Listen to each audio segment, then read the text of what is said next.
देश की शिक्षा व्यवस्था में आज एक ऐतिहासिक बदलाव हुआ। जिस एनसीईआरटी की किताबों को पढ़कर करोड़ों बच्चों ने अपना भविष्य संवारा, अब वही संस्थान खुद एक विश्वविद्यालय बन गया है। केंद्र सरकार ने एक बड़ा फैसला लेते हुए एनसीईआरटी को डीम्ड टू बी यूनिवर्सिटी का दर्जा दे दिया है। अब एनसीईआरटी सिर्फ किताबें नहीं रहेंगी, न लिखेंगी, बल्कि डिग्री भी बांटेगी। इस फैसले के पीछे की पूरी कहानी क्या है और छात्रों को क्या फायदा होगा, वो भी आपको समझाते हैं।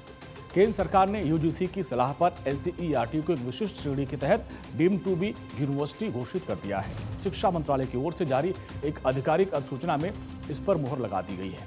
यूजीसी की एक्ट की धारा 3 इसी कानून के तहत एनसीईआरटी को स्पेशल कैटेगरी में दर्जा मिला।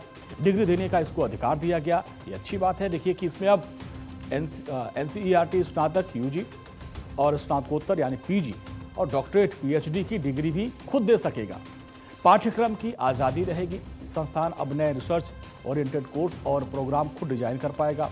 ग्लोबल स्टैंडर्ड अब एनसीईआरटी को अंतर्राष्ट्रीय स्तर पर अन्य विश्वविद्यालयों के साथ रिसर्च और कोलैबोरेशन में आसानी हो जाएगी। शिक्षा मंत्रालय के इस फैसले का सबसे बड़ा असर शिक्षा की गुणवत्ता और रिसर्च पर पड़ेगा। अब एनसीईआरटी मुख्य रूप से एक स्कूली शिक्षा के लिए नीतियां और किताबें तैयार अभी तक करता था, लेकिन डीम्ड यूनिवर्सिटी बन जाने के बाद ये संस्थान टीचर ट्रेनिंग और एजुकेशनल रिसर्च में भी क्रांतिकारी बदलाव ला सकता है।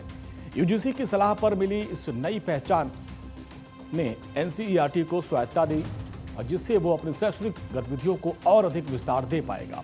सरकार के इस फैसले को नई शिक्षा नीति एनईपी 2020 के क्रियान्वयन की दिशा में एक बड़ा कदम माना जा रहा है। अब एनसीईआरटी एक वैश्विक केंद्र के रूप में उभरेगा और जहां शिक्षा पर न केवल चर्चा होगी, बल्कि उच्च स्तरीय शोध के माध्यम से देश के भविष्य की एक नई इबारत लिखी जाएगी। तो अब एनसीईआरटी सिर्फ एक काउंसिल नहीं, बल्कि एक उच्च शिक्षा संस्थान है। ये कदम निश्चित तौर पर भारत को ग्लोबल नॉलेज हब बनाने की दिशा में एक मील का पत्थर साबित होगी।